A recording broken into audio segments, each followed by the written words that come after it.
Good evening and welcome to Fiscally Fit. I am your host, Cassandra Thurman, founder and executive director of Essence of a Haitian Woman, Inc.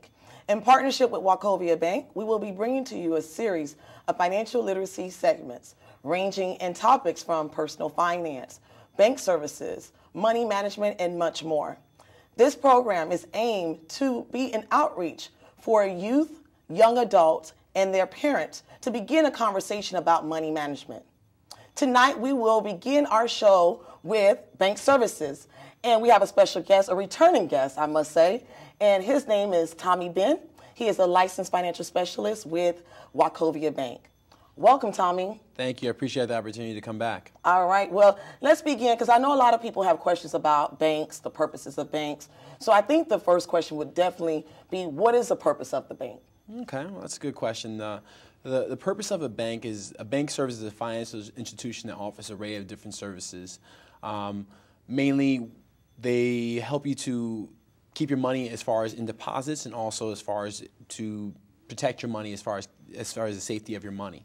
Okay, so why do they exist aside from those purposes? Are there other reasons why we do have banks around, rather than saying, hey, let me keep my money, let's say, in a jar, or let's say under the mattress? What are some other reasons they exist? Well, there's a lot of different reasons why a bank exists. For example, as far as for check cashing purposes, safe deposit boxes, if you're looking to do lending, if you're looking as far as to open personal accounts, business accounts.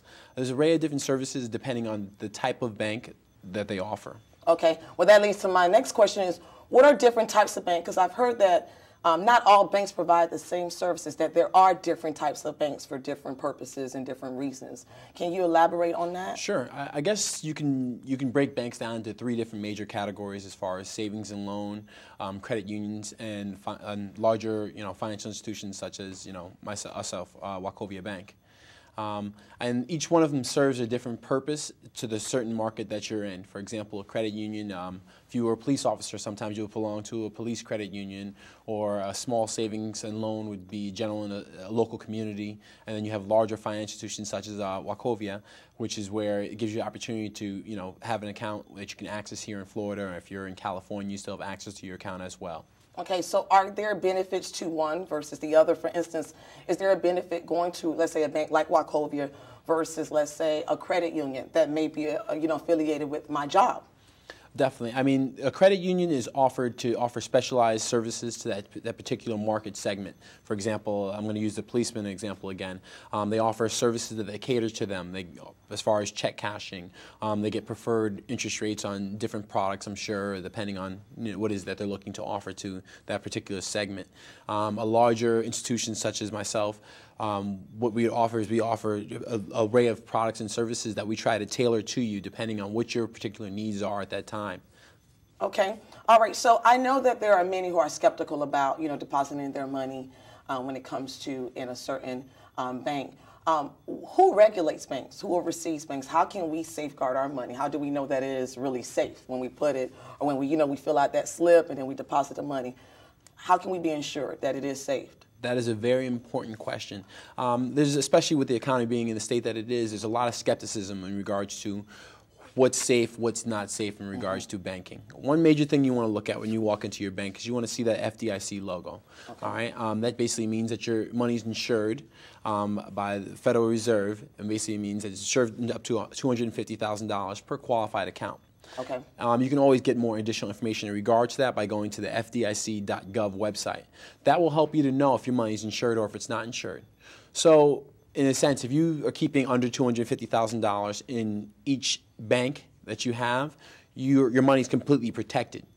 So it gives you an opportunity to take a little bit of stress off of you as far as if you're worried, oh, if this bank closes tomorrow, am I going to lose my money? You won't, because that's the main reason why that system is put in place. Banks are regulated on a state level and on a government level. Okay, so we are safe when it comes to depositing that cash into the banks. Mm-hmm. But once again, it's making sure that it is FDIC That is insured. correct. And by going on the website, you said? FDIC.gov. Okay. Now, For those who are thinking about, going into a bank, but they're not familiar with a lot of the services, what are some of the services that banks provide, or how can you go about finding out about those services? So, I mean, there's different banks offer different products and services, as we mentioned earlier. In general, what you're going to offer, you're going to find when you go into a bank, they're going to have the opportunity for you to open a checking, a savings, a business account, a personal account, applications for credit cards, applications for loans, check cashing ability. And if you generally, most banks, if you have an account with that institution, that they won't charge you a fee for cashing your check. Oh, good, good, good. Now, let's say I'm 16 years old and, I want to go into a bank and open an account. Is there a certain age limit for certain accounts that someone who's in high school? Generally speaking, again, if you are in high school, you can't have a checking account because you're under the age of 18. What you can have, though, is you can have a minor savings account. Most financial institutions will offer this product to you. How it works is you just need to come in with your legal guardian, and they would basically be on that account with you, and they would give you the opportunity to start saving money for yourself. And once you turn the age of 18, you could either take them off, or you can open a checking account so you can start managing your own money. Okay, that's good. That's good. Good to know. Now, what would be the main difference? Because I know sometimes we're in a hurry. We don't have time to go to the bank, or let's just say the bank closed, it's 4 o'clock. So I decide I'm going to go to a check cashing office. What would be the main difference between a check cashing office and going to a bank for, same services, similar services? What is the difference? I understand. When it comes to going to a check cashing place, generally they're going to charge you a fee based on a percentage of your check, which isn't good. I mean, if you're getting charged a percentage of your check, you've just worked a long 40-hour week. Last thing you want to do is go and give somebody else your money. If you have a bank account with a financial institution, that gives you an opportunity where you can deposit your check. And nowadays, with the technology being the way it is, you can either go into the bank, and if you don't have time to wait in line, they usually have a quick box where you can just put the deposit slip of the check in an envelope, put your information on it, and put it in, and someone will handle it for you before the cutoff time of that day. Or you have the option to go to the ATM machine and deposit in the ATM machine, which will give you a receipt. Also, nowadays, you have direct deposit. With the company that you work for, set up for direct deposit. That also will give you the opportunity where if you get paid on a Friday, your money most likely will be available earlier than if you just went to the bank and cashed your check. Okay. So. Now, with technology being the way that it is, everything can be done online. What would you say is the difference? Because I know some people, once again, that skeptical idea that, okay, I can't actually walk into a bank, but there are other banks that, you can do online without having to physically go in and, deposit or get that cash out. What would be the difference between a lot of these online banks versus a bank like a Wachovia? As far as a bank like Wachovia, I think it's safer in the sense of you have the opportunity to walk in and speak to a physical person. When you're dealing with an online bank, I would say I would definitely do my homework. Because you want to see exactly, is this FDIC insured? Number one, is my money insured? Number two, where is this bank? If I need to reach out with someone and speak to someone, do I have the opportunity to speak with a real person, or is this just going to give me the runaround? And those are major factors, especially when you're dealing with your hard-earned money. Okay. So after all this discussion about, the banking services and some of the options available for those who may be in high school versus someone who's over 18, what would you say is one of the main reasons why I should use a bank when it comes to some of these services? What's in it for me? I understand. It's definitely important. What's in it for you? One major thing you have to look at is people pay millions of dollars a year as far as having a financial advisor. What you can do as far as when you come into a bank gives you the opportunity where you have someone that's going to give you that specialized attention that cares about your finances, and it's free of charge to you. Oh, wow. Okay. Is there anything else that you think would be great for the audience to know about, bank services, about some of the benefits, additional benefits, in addition to what you've already said? I just think that it's very important to take advantage of what I said lastly, as far as taking advantage of that financial advisor that is looking into your finances and very, very attentively and caring about your financial growth. Now, you mentioned about financial advisors. How do you go about, how can I say, almost like checking those credentials? How do you go about selecting a financial advisor? Well, generally when you're walking into a bank, you're just going to go to whoever is available at that time. And it depends on as far as who you feel comfortable with. I mean, you're going to have an opportunity to meet several different people in your banking, experiences. And whoever the person that you feel that's giving you advice based on what's in it for them, for you, and not in it for them.